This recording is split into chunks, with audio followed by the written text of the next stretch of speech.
Assalamualaikum warahmatullahi wabarakatuh.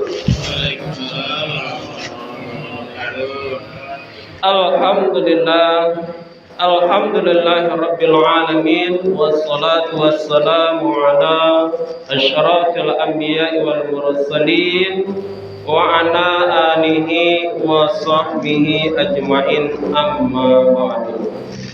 Bersyukur kepada Allah Subhanahu wa taala dengan senantiasa mengucapkan alhamdulillahirabbil alamin. Bersalawat kepada Rasulullah sallallahu alaihi wasallam dengan lafaz doa, Allahumma shalli ala sayyidina Muhammad wa ala ali sayyidina Muhammad.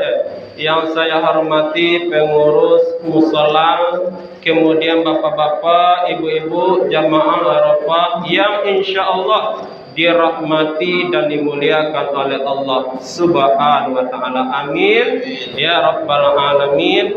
Adapun judul kultum kita pada malam yang ke-27 ini adalah ada 3 golongan yang selamat di padang mahsyar.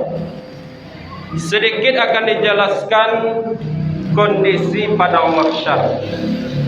Padang mahsyar itu Bapak Ibu sebuah tempat padang pasir yang tandus, tidak ada pepohonan, tidak ada tampik batatua, dan tidak ada bertepi.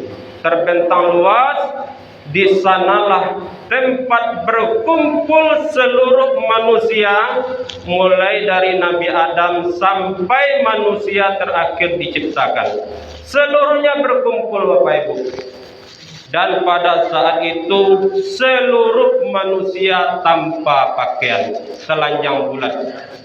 Dan pada saat itu panasnya luar biasa Bapak Ibu.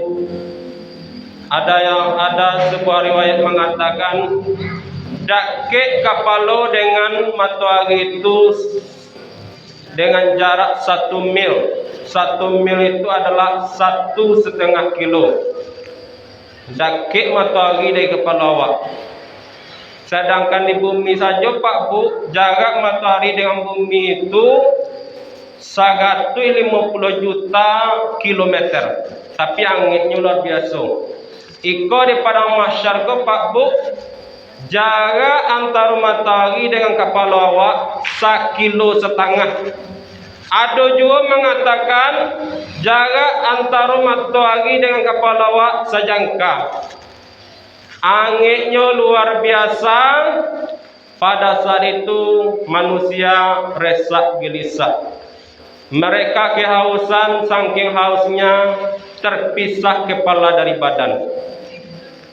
Dan pada saat itu mereka merasa ketakutan. Baku takut ya. Entah dari lima datang catatan amal, entah menerima catatan amal dari kanan. Kalau seandainya catatan amal diterima sebelah kanan, maka dia akan selamat masuk ke dalam surga. Andai kata sebelah kanan, sebelah kiri menerima catatan amal, maka alias akan masuk ke dalam neraka. Bagaimana mulai awak menunggu di padang mahsyar itu?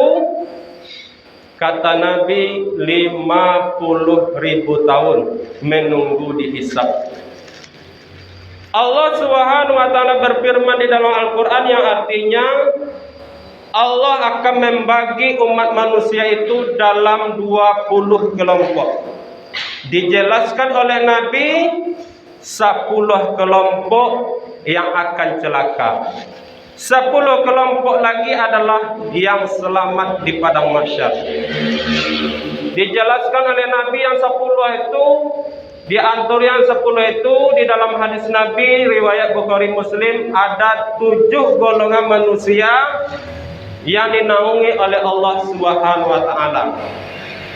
Disebutkan di dalam hadis riwayat At-Tabrani ada 30 yang selamat di padang mahsyar. Pada malam ini saya akan menjelaskan 3 golongan manusia yang selamat di padang mahsyar. Yang mana yang 3 golongan kok Pak Bu? Orang kepanasan dia berada di tempat yang teduh yang dikelilingi dengan harum kasturi. Orang kepanasan dia berada di tempat yang teduh. Siapa mereka?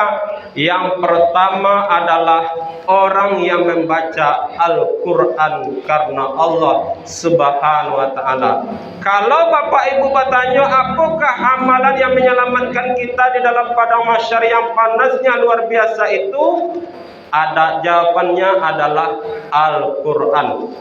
Maka daripada itu Bapak Ibu, sesibuk apapun awak, usahakanlah membaca agak seayat dua ayat atau salaman sehari.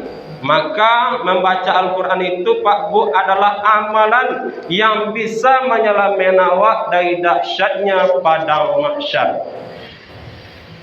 Kemudian golongan kedua yang selamat di padang mahsyar adalah yaitu orang yang azan mencari keridhaan Allah Subhanahu wa ta'ala.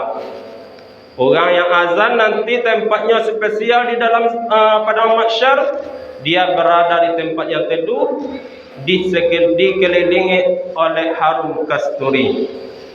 Ya, kata Nabi, siapa yang menjadi penyebab orang berbuat baik, maka dia akan mendapatkan pahala seumpama orang yang mengerjakannya.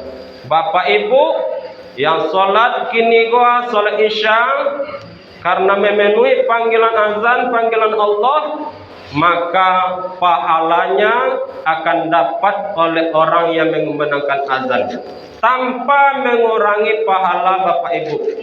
Bagagadang pahalunya Pak Bu, kata Nabi, seandainya tahulah manusia umatku bagagadang pahalu azan, maka berebutlah orang untuk mengumandangkan azan.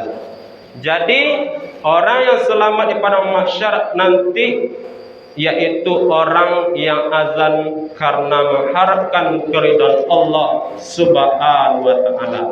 Yang terakhir, orang yang selamat di padang mahsyar yaitu orang yang kaya, yang taat beribadah kepada Allah Subhanahu wa ta'ala. Kalau ada orang bansai, orang miskin, rajinnya beribadah kepada Allah, itu biasa dia. Tapi kalau ada orang kaya, pejabat, di tengah-tengah kesibukannya, ia sempatkan beribadah kepada Allah. Rajin pula beribadah kepada Allah. Nanti di padang mahsyar tempatnya spesial, dia berada di tempat yang teduh, dikelilingi dengan harum kasturi. Jadi sebelum padang mahsyar itu terjadi Pak Bu, pilihlah 3 amalan yang akan menyelamatkan kita di padang mahsyar. Yang pertama tadi membaca Al-Quran.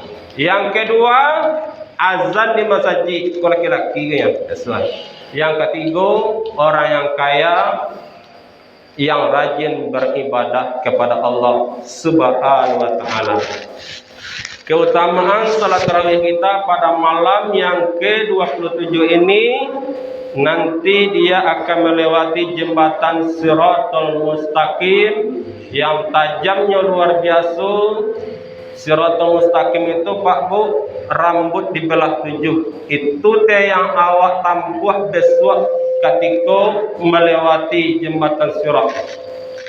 Tak obahnya seperti kilat, kata Nabi. Orang yang melaksanakan sholat tarawih pada malam yang ke-27 ini, dia akan melewati jembatan Shiratal Mustaqim, tak obahnya seperti kilat.